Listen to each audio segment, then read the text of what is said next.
नमस्कार। देखिए, इस वीडियो में मैं आपको कंक्रीट टेक्नोलॉजी के टोटल 45 एमसीक्यूज़ कराऊंगा।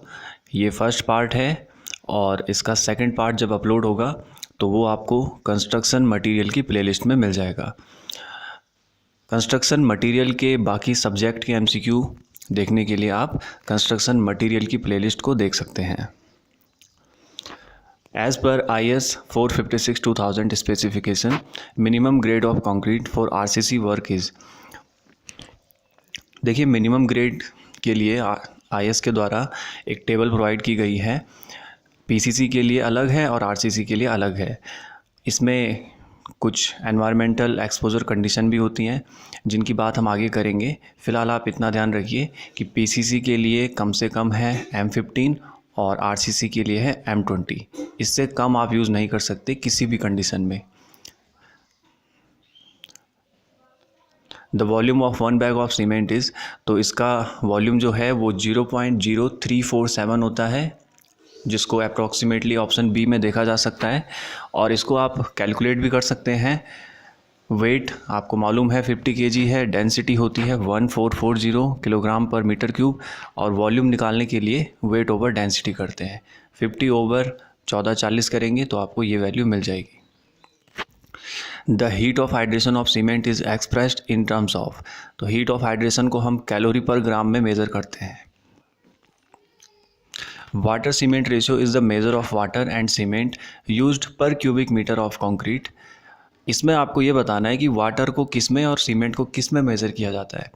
तो देखिए, जो फॉर्मूला होता है वो तो weight of water divide by weight of cement होता है, लेकिन जब मेज़रमेंट की बात आती है जिसको हम बैचिंग कहते हैं इस भाषा में, तो उसमें आपको ये ध्यान रखना है कि वाटर को हम वॉल्यूम के रेस्पेक्ट में देखते हैं और सीमेंट को वेट के रेस्पेक्ट में।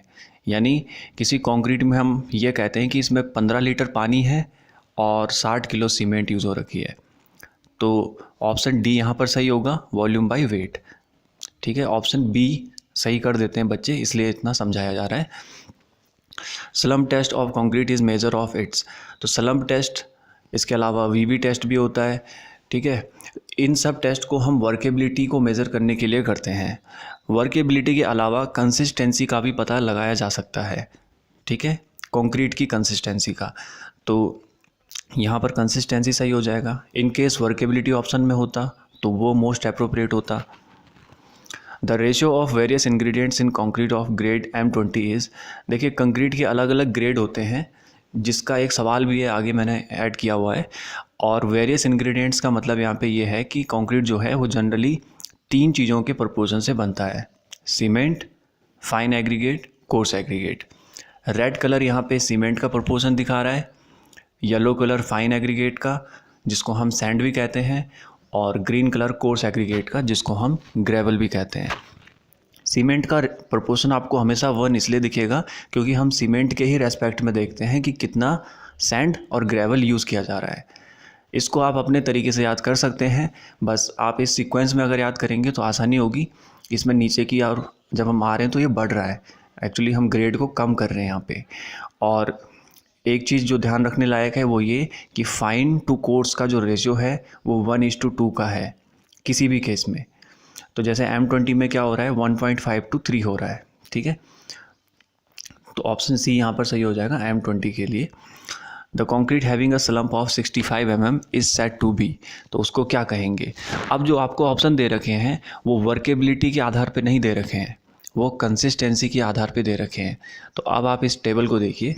देखिए, स्लम्प टेस्ट जब हम करते हैं तो उसमें स्लम्प वैल्यू निकल के आती है फाइनल में, और स्लम्प वैल्यू क्या होती है इसके बारे में हम आगे बात कर लेंगे क्वेश्चन में।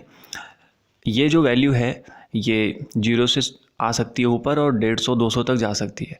इन्हीं के डिवीज़न किए जा रखे हैं और इन्हीं डिवीज़न के आधार पे वर्केबिलिटी और कंसिस्टेंसी दे रखी है। अब आप देख सकते हैं 65 जो है वो आता है 50 और 100 के बीच में। मीडियम वाली कैटेगरी है इसकी वर्केबिलिटी में, और कंसिस्टेंसी इसकी प्लास्टिक है। ठीक है, तो इस तरह से यहाँ पे ऑप्शन डी सही हो जाएगा। इसी तरह से आपको याद रखनी है टेबल वो। Compaction of concrete helps in, तो कॉम्पैक्शन जब हम करते हैं तो वो उसका पर्पज़ ये होता है कि वो सारे वाइड्स हट सकें वहाँ से और कंक्रीट हमारा डेंस हो सके। तो ऑप्शन सी बिल्कुल सही है, increase of density. To prevent segregation the maximum height for placing concrete is, देखिए पुराना IS कोड जो था 1978 वाला, उसके अकॉर्डिंग ये 1 मीटर था। तो अगर आपको स्पेसिफिकली दे कि वो वाला कोड के अकॉर्डिंग क्या होगा, तब तो 1 मीटर है। लेकिन अगर कुछ ना दे या फिर नया कोड लिख के दे 2000 वाला, तो उसके अकॉर्डिंग ये 1.5 मीटर है। Good quality sand is never obtained from, आसान क्वेश्चन है। नाला से हम कभी भी ऑब्टेन नहीं करते हैं क्योंकि उसमें इम्प्योरिटीज़ बहुत ज़्यादा होती हैं, वो हार्मफुल हैं कंस्ट्रक्शन के लिए। वीडियो आपको पसंद आ रहा है तो इसको लाइक कर दीजिए अभी। Separation of water sand and cement from a freshly mixed concrete is known as, देखिए ब्लीडिंग की डेफिनेशन है ये। जनरली हम वाटर पढ़ते हैं इसमें, लेकिन सैंड और सीमेंट इनके भी फाइन पार्टिकल्स आते हैं वाटर के साथ ऊपर सरफेस पे, फ्रेश जब कंक्रीट हम प्लेस करते हैं, तो इसी प्रोसेस को हम ब्लीडिंग बोलते हैं। The concrete mix which causes difficulty in obtaining a smooth finish is known to process, तो उसको हम क्या बोलेंगे जिसकी वजह से स्मूथ फिनिश देने में डिफ़िकल्टी आ रही है, कौन सी प्रॉपर्टी हो सकती है या कौन सा डिफेक्ट हो सकता है।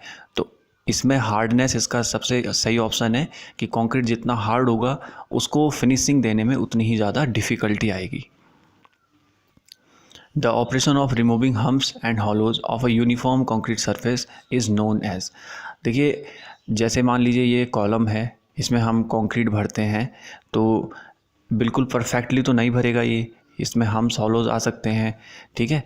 तो इनको जब हम हटाते हैं, रिमूव करते हैं और फिर एक स्मूथ फिनिश देते हैं, इस प्रोसेस को हम स्क्रीडिंग बोलते हैं, ठीक है। इनको अलग अलग इक्विपमेंट से किया जाता है, तो यहाँ पे प्रोसेस पूछी गई है, ऑपरेशन पूछा गया है, तो स्क्रीडिंग इसका सही ऑप्शन होगा। Which of the following method may be used for getting a more workable concrete, तो by increasing cement content, cement content बढ़ाने से वर्केबिलिटी नहीं बढ़ती है। By decreasing water cement ratio, ये ऑपोजिट में लिखा हुआ है, वाटर सीमेंट रेशियो बढ़ाने से बढ़ती है वर्केबिलिटी, वो भी एक लिमिट तक।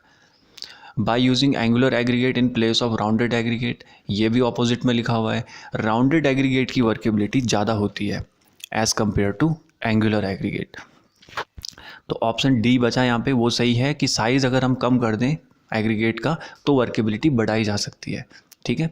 वर्केबिलिटी कई तरीक़ों से बढ़ाई जा सकती है, हमें यहाँ पे अपने ऑप्शन के हिसाब से पिक करना है। तो कम साइज़ होगा तो ज़्यादा वर्केबल हो सकता है वो काम करने के लिए। For 1 cubic meter of concrete 1:2:4 the number of cement bags required is, देखिए इस तरह के सवालों में आपसे तीनों चीज़ों का पूछा जाता है, कभी सीमेंट का, कभी सैंड का, कभी ग्रेवल का। तो उस केस में आपको बस ये रेशियो देखना है और एक चीज़ और ध्यान रखनी है कि टोटल वॉल्यूम कितना दे रखा है। तो अब यहाँ पे सीमेंट की बात की जा रही है तो न्यूमरेटर में 1 आएगा क्योंकि सीमेंट का प्रोपोर्शन 1 है। डिनोमिनेटर में हमेशा सबका सम आ जाता है क्योंकि हमें रेशियो देखना है, और उसके बाद टोटल वॉल्यूम 1 है तो 1 का मल्टीप्लाई कर देंगे। इस पूरी वैल्यू को मैंने आगे 1/7 लिखा हुआ है और इसमें मल्टीप्लाई हो रहा है 1.53 का, क्योंकि जो 1/7 है वो वेट फॉर्म का वॉल्यूम है, लेकिन ड्राई फॉर्म का वॉल्यूम हमें चाहिए क्योंकि मटेरियल सारे ड्राई फॉर्म में होते हैं। तो उस केस में हम इस पर्टिकुलर नंबर से मल्टीप्लाई कर देते हैं। नया जो वॉल्यूम निकल के आया वो है 0.2185 मीटर क्यूब, और इसमें 30 का मल्टीप्लाई इसलिए किया जा रहा है क्योंकि हर मीटर क्यूब में 30 बैग होते हैं सीमेंट के अप्रॉक्सीमेटली, और हमें जो आंसर देना है वो बैग की फॉर्म में देना है। तो 6.5 बैग है, जिसके हिसाब से ऑप्शन डी मोस्ट अप्रोप्रिएट है। Total number of grades as specified by IS 456/2000 are, इसकी बात मैंने करी थी कि टोटल ग्रेड की बात हम करेंगे आगे, तो वो ये है। टोटल यहाँ पे 15 ग्रेड होते हैं जिनको 3 कैटेगरी में बांटा गया है, ऑर्डिनरी, स्टैंडर्ड और हाई स्ट्रेंथ। ऑर्डिनरी में 3 ग्रेड आते हैं जैसा कि आप देख सकते हैं स्क्रीन पे सेकंड कॉलम में, स्टैंडर्ड में 7 आते हैं और हाई स्ट्रेंथ में 5 आते हैं। M10 से शुरुआत होती है, M80 पे ख़त्म हो जाता है, ठीक है। इसके अलावा जो M है इसमें वो मिक्स को रेफ़र करता है, और जो नंबर है आगे वो उसकी कैरेक्टरिस्टिक कंप्रेसिव स्ट्रेंथ बताता है 28 दिन में। जो कि आगे थर्ड कॉलम में भी लिखी हुई है। तो यहाँ से भी सवाल बनते हैं, ठीक है, आगे भी इंक्लूड किए गए हैं सेकंड पार्ट में, वहाँ पे आपको देखने को मिलेंगे। तो ऑप्शन सी सही हो जाएगा। टोटल 15 ग्रेड है। Grading of aggregate in a concrete mix is necessary to achieve. तो ग्रेडिंग का मतलब होता है अलग अलग साइज़ और अलग अलग शेप के एग्रीगेट को यूज़ करना, ताकि वर्केबिलिटी एनहेंस हो सके या एडिक्वेट वर्केबिलिटी को अचीव कर सकें। ऑप्शन ए बिल्कुल सही है। Minimum grade of concrete for moderate environmental exposure condition should be. तो मॉडरेट कंडीशन की बात हो रही है, तो वापस उसी टेबल की बात करेंगे हम। देखिए ये सारी जो यहाँ पे लिखी हुई हैं ये कंडीशंस हैं। माइल्ड से शुरुआत होती है, फिर मॉडरेट, सीवियर, वेरी सीवियर और एक्सट्रीम। ये हमें सिचुएशन बता रही है। माइल्ड मतलब सबसे हल्की फुल्की सिचुएशन, एक्सट्रीम जाते जाते वो काफ़ी वर्स सिचुएशन हो जाती है। तो इन सारी सिचुएशंस के लिए मिनिमम सीमेंट कंटेंट कितना होना चाहिए, मैक्सिमम वाटर सीमेंट रेशियो कितना होना चाहिए, और मिनिमम ग्रेड कितना यूज़ कर सकते हैं पीसीसी और आरसीसी दोनों के लिए, ये सब दे रखा है इस टेबल में, ठीक है। इन केस अगर आपको पीसीसी आरसीसी मेंशन ना करे क्वेश्चन में, तो तब आप आरसीसी का ही डेटा पिक करेंगे। यहाँ पर मॉडरेट की बात हो रही है और वाटर सीमेंट रेशियो पूछा गया है, लेकिन सीमेंट कंक्रीट टाइप नहीं दे रखा है, तो आप आरसीसी को पिक करके पॉइंट, एक सेकंड, किसका पूछा हुआ है, मॉडरेट का पूछा हुआ है। तो मॉडरेट में वाटर सीमेंट रेशियो नहीं है, मिनिमम ग्रेड पूछा हुआ है, तो M25 है यहाँ पे, ठीक है, M25 हो जाएगा सही answer. Bulking of sand is cause due to. Bulking क्या होती है, जब सैंड ड्राई फॉर्म में होती है तो वो अपने आसपास के एटमॉस्फेयर से मॉइस्चर को एब्जॉर्ब कर लेती है, जो नमी होती है वातावरण में, और उसकी वजह से उसका वॉल्यूम एक्सपेंड कर जाता है। इसी प्रोसेस को हम बोलते हैं बल्किंग हो गई। और ये इसमें एग्जैक्टली हो क्या रहा है, जो सैंड के पार्टिकल्स हैं उनके सरफेस पे मॉइस्चर आ रहा है। तो ऑप्शन ए बिल्कुल सही हो जाएगा। Workability of concrete is directly proportional to. तो ग्रेडिंग ऑफ एग्रीगेट के डायरेक्टली प्रोपोर्शनल होती है। जितनी अच्छी ग्रेडिंग होगी उतनी अच्छी वर्केबिलिटी मिलेगी।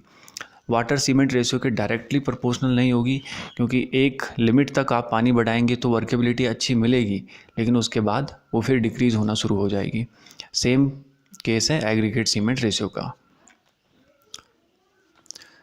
इस वीडियो को आप अपने फेवरेट ग्रुप में शेयर कर सकते हैं अगर आपको ये वीडियो वैल्यूएबल लग रही है तो। The bottom dia, top dia and the height of steel mould use for slump test are respectively. देखिए स्लम्प टेस्ट जिसकी बात हमने पहले भी करी थी, उसमें असल में एक मोल्ड होता है जिसके डायमेंशंस अलग अलग होती हैं, डाया होता है। अब क्योंकि टॉप और बॉटम में डाया है तो आप देख सकते हैं ये कैसी शेप होगी, ठीक है।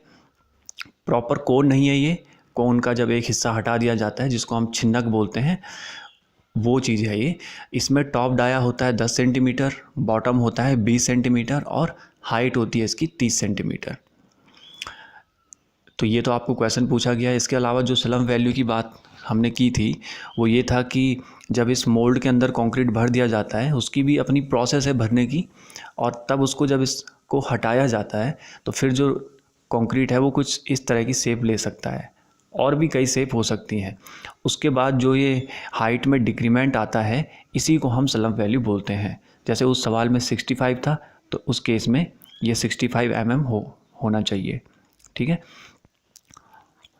तो इस क्वेश्चन में डाया बोला गया है और हाइट बोली गई है, तो बॉटम डाया 20 है, टॉप डाया 10 है और हाइट 30 सेंटीमीटर है। The addition of CaCl2 in concrete results in. तो CaCl2 यानी कैल्शियम क्लोराइड एक एक्सीलरेटर होता है, ठीक है। अलग अलग तरह के एडमिक्सचर होते हैं हमारे पास, जिनमें से एक्सीलरेटर एक टाइप है और उसमें ये कैल्शियम क्लोराइड आता है, जिसका मेन फंक्शन होता है सेटिंग टाइम को डिक्रीज़ करना, ताकि सीमेंट जल्दी सेट हो। अब जो इसका स्टेटमेंट 2 है वो तो बिल्कुल सही है कि सेटिंग टाइम को डिक्रीज़ कर लो, और इसके अलावा अगर सेटिंग टाइम कम होगा तो श्रिंकेज पे क्या फ़र्क पड़ेगा, श्रिंकेज भी जल्दी होगा। कंक्रीट का बड़ा सिंपल सा रूल है, ये जितना जल्दी सेट होगा उतना जल्दी श्रिंक करेगा, क्योंकि ये टाइम के साथ श्रिंक करता है जैसे जैसे सेट होता है। तो अगर जल्दी सेट होगा तो श्रिंकेज बढ़ जाएगा उसका। तो पहला और दूसरा स्टेटमेंट सही है, जिसके आधार पे ऑप्शन बी सही हो जाएगा। As per IS 456/2000, the organic content of water used for making concrete should not be more than। अब देखिए एक टेबल है जो कि वाटर के लिए बनाई गई है कि इसमें जो सॉलिड्स होते हैं अलग अलग वो ज़्यादा से ज़्यादा कितने होने चाहिए। परमिसिबल का मतलब है ज़्यादा से ज़्यादा, अगर उससे ज़्यादा हैं तो हम उस वाटर को कंक्रीट में यूज़ नहीं कर सकते हैं।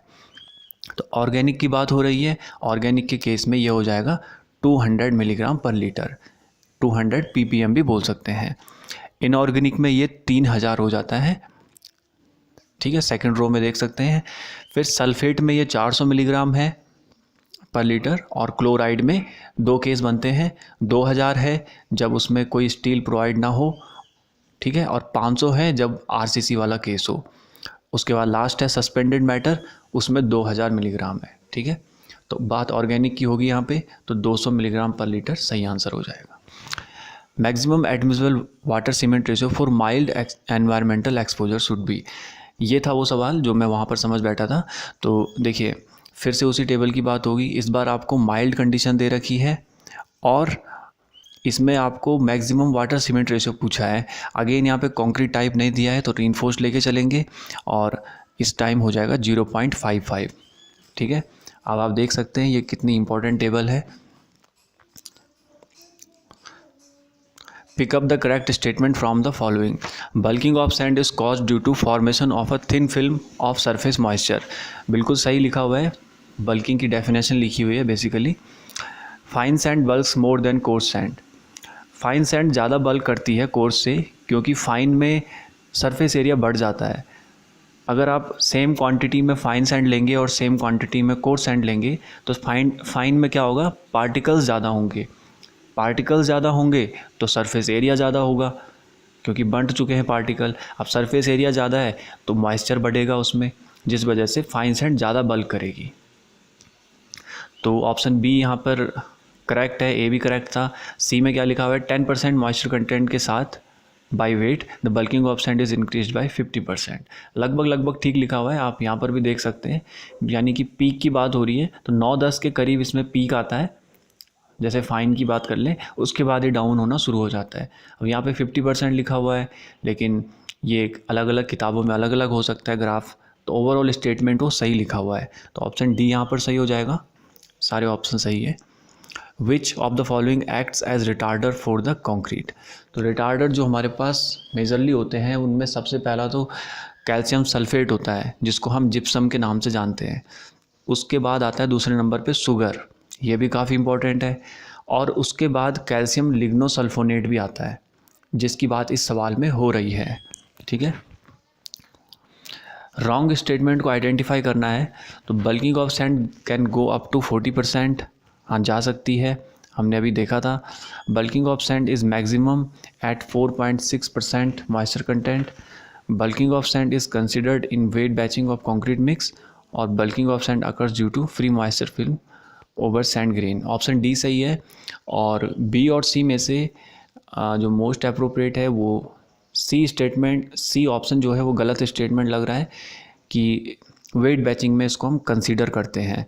तो देखिए इस क्वेश्चन में मैं श्योर नहीं हूँ, पर फिर भी शायद बल्किंग जो इसमें हम कंसीडर करते हैं वेट बैचिंग में, जैसे अगर हमें ये मालूम है कि सैंड बल्क हो रखी है पहले से, तो उस केस में हम एक्स्ट्रा सैंड को लेके चलते हैं, तो फिर उस केस में इसको कंसीडर किया जा रहा है। ऑप्शन सी यहाँ पे सही लग रहा है, यहाँ पे शायद ये गलत पिक कर दिया मैंने, तो ऑप्शन बी यहाँ पे रॉन्ग स्टेटमेंट होगा, ठीक है। फिर भी इसमें मैं कंफर्म नहीं बता रहा हूँ, इसको आप कमेंट करके आप बता सकते हैं कि आपके हिसाब से कौन सा सही है। For batching 1:2:4 concrete mix by volume the ingredients required per bag of cement are. अब देखिए यहाँ पे जैसा कि हमने कहा था कि 1:4 क्या होता है, सीमेंट, फाइन एग्रीगेट और कोर्स एग्रीगेट। अब यहाँ पे सीमेंट जो है वो 1 दे रखा है और पर बैग ऑफ सीमेंट की बात हो रही है। सीमेंट 50 kg होगा डेफिनेटली, लेकिन इसके आधार पे तो हम देख सकते हैं कि फाइन एग्रीगेट जो होगा वो 100 kg हो जाएगा, क्योंकि डबल है उसका, और जो 4 पे है, 4 प्रोपोर्शन पे, वो 200 kg हो जाएगा। लेकिन जो हम फाइन और कोर्स एग्रीगेट देखते हैं वो हम वॉल्यूम के हिसाब से देखते हैं, लेकिन ये तो वेट के हिसाब से हो रहे हैं, तो हमें वॉल्यूम के हिसाब से देखना है। उसके लिए हम क्या करेंगे, सीमेंट का वॉल्यूम कंसीडर करेंगे जो कि होता है 35 लीटर। हालांकि सीमेंट यूज़ 50 किलो ही होगी, लेकिन हम फाइन और कोर्स को निकालने के लिए ऐसा कर रहे हैं। तो इसका डबल क्या हो जाएगा 70 लीटर, और इसका भी डबल हो जाएगा 140 लीटर। तो ऑप्शन यहाँ पे डी सही हो जाएगा, 70 litre fine aggregate and 140 litre coarse aggregate. Workability of concrete for a given water content is good if the aggregates are. तो राउंडेड एग्रीगेट में सबसे अच्छी वर्केबिलिटी मिलती है, ऑप्शन सी यहाँ पे बिल्कुल सही होगा। In concrete while hand mixing is adopted excess cement to be added is. तो एक्सेस सीमेंट जो है वो 10% ऐड की जाती है, ताकि क्योंकि इसमें कुछ गिर जाती है सीमेंट, तो एक्स्ट्रा लेके चलते हैं। मान लीजिए 50 किलो सीमेंट अगर हैंड मिक्सिंग से की जा रही है तो 5 किलो और उसमें ऐड कर देंगे हम, ठीक है। If fineness of modulus of sand is 2.5 it is graded as. देखिए 3 कैटेगरी में बांटा गया है फाइननेस को। फाइननेस बेसिकली उसकी फाइननेस ही बताती है कितने फाइन पार्टिकल्स है उसमें। तो अगर 2.2 से लेके 2.6 तक है तो ये फाइन सैंड में आता है, और स्पेसिफिक ग्रेविटी है बेसिकली ये। फिर उसके बाद 2.6 से 2.9 तक अगर ये आएगा तो को मीडियम में आ गया, और उसके बाद 2.9 से 3.2 तक वो कोर्स में आ गया।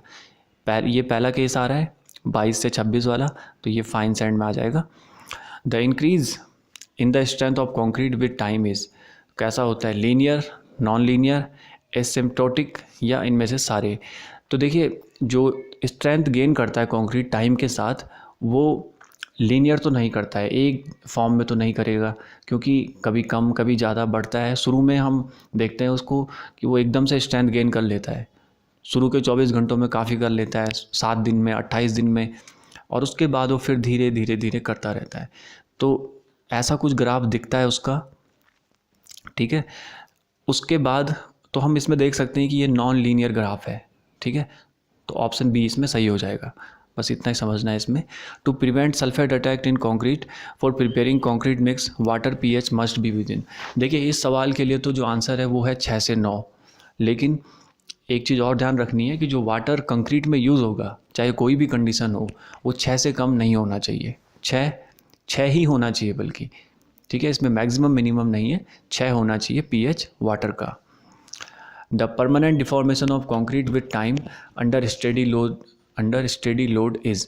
तो क्रीप की डेफिनेशन नहीं है, क्रीप बोलते हैं उस चीज़ को जब परमानेंट डिफॉर्मेशन आ जाता है कंक्रीट में टाइम के साथ, बहुत लंबे टाइम में। तो बीम इसके सबसे अच्छे एग्जांपल्स हैं। सालों बाद हम देखते हैं कि बीम क्या है, डिफॉर्म हो जाते हैं। An aggregate is known as cyclopean aggregate if its size is more than. देखिए फाइन एग्रीगेट जो होते हैं वो तो हम 4.75 से कम वाले कंसीडर करते हैं। उसके बाद जो कोर्स एग्रीगेट हैं वो 4.75 mm से 75 mm तक होते हैं। उसके बाद 75 से जो बड़े होते हैं उनको हम साइक्लोपियन एग्रीगेट बोलते हैं, ठीक है। तो ऑप्शन ए यहाँ पर सही हो जाएगा। और कब तक बोलते हैं, जब ये 150 mm तक हो जाए, ठीक है। उसके बाद फिर दूसरी कैटेगरी शुरू हो जाती है। The finest modulus of N aggregate is रफली प्रोपोर्शनल टू। फाइनेस्ट मॉडुलस असल में होता क्या है, ऐसा पूछा जा रहा है। तो average size of particles in the aggregate, बिल्कुल यही एवरेज साइज ही होता है, एवरेज साइज ही बताएगा उसका वो। श्रिंकेज इन कॉन्क्रीट इंक्रीज इट्स। श्रिंकेज क्या करता है, जब श्रिंक होगा वो टाइम के साथ चलते चलते तो उसके पार्टिकल्स जो है वो क्लोज आएंगे, जिस वजह से उसकी बॉन्ड स्ट्रेंथ बढ़ेगी। The strength of concrete mainly depends upon.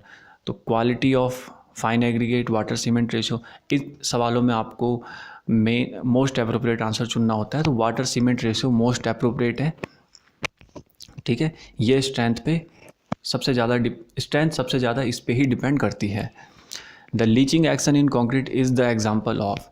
तो देखिए लीचिंग एक प्रोसेस है छोटी सी, जिसको हम लाइम लीचिंग भी बोलते हैं, जब लाइम यूज़ किया रहता है वहाँ पे।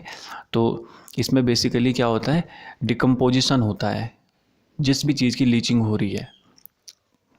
Poisons ratio of cement concrete ये होता है करीब 0.10 से लेके 0.20, ठीक है।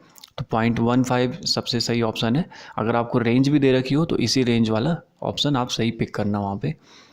डेंसिटी ऑफ कंक्रीट क्या होगा, increases with a decrease in the size of aggregate. तो ये बढ़ कैसे सकती है अगर साइज़ बढ़ेंगे? इंडिपेंडेंट भी नहीं है, फ़र्क पड़ता है। Increases with increase in the size of aggregate, जब साइज़ बढ़ेंगे तो डेंसिटी बढ़ जाती है, वहाँ पे वाइड्स कम हो जाते हैं उसके इसमें। Workability of concrete mix with low water cement ratio is determined bye, तो वर्केबिलिटी के जो अलग अलग मेथड हैं उनमें हम अलग अलग पर्पसेस से यूज़ करते हैं। जैसे स्लम्प टेस्ट है वो हम हाई टू मीडियम वर्केबिलिटी के लिए यूज़ करते हैं, और इसके अलावा जो कॉम्पैक्शन फैक्टर टेस्ट है इसको हम लो के लिए करते हैं यूज़। जो वीबी कंसिस्टोमीटर वाला है उसको हम फिर वेरी लो के लिए यूज़ करते हैं, ठीक है। अगर कॉम्पैक्शन फैक्टर 0.95 दे रखा है तो वर्केबिलिटी क्या होनी चाहिए? तो इसकी वर्केबिलिटी जो है वो आप यहाँ से देख सकते हैं। जैसे हम स्लम्प वैल्यू पढ़ते थे ठीक उसी तरह से कॉम्पैक्शन फैक्टर टेस्ट में कॉम्पैक्शन फैक्टर आता है, ये वैल्यू है जो निकाली जाती है, ठीक है। इसका फॉर्मूला होता है अपना। तो अब जो यहाँ पे आपको दे रखा है 0.95 दे रखा है, तो 0.95 जो है वो फोर्थ रो में आ रहा है, जो कि हाई डिग्री आ रही है वर्केबिलिटी की। तो ऑप्शन डी यहाँ पर सही हो जाएगा। Modulus of elasticity for concrete improves by, modulus of elasticity कैसे बढ़ाई जा सकती है? एज के साथ, जब कंक्रीट टाइम के साथ जब वो जमता रहता है, सेट होता रहता है, तो टाइम लगता है उसमें, तो एज उसका एक इम्पॉर्टेंट फैक्टर है, तब ये बढ़ती है, ठीक है। Under constant steady load the creep strain in concrete is, तो अब क्रीप की बात हो रही है यहाँ पे, क्रीप स्ट्रेन की, तो टाइम पे डिपेंडेंट होगा वो डेफिनेटली। अभी हमने बात की थी कि जितना ज़्यादा टाइम होता है, सालों बाद दिखती है ये क्रीप वाली सिचुएशन, टाइम डिपेंडेंट हो जाएगा। चलिए, ये थे आपके 45 MCQs, और वीडियो आपको अगर अच्छी लगी है तो आप इस चैनल को सब्सक्राइब कर सकते हैं और वीडियो को आगे शेयर कर सकते हैं। वीडियो देखने के लिए थैंक यू सो मच।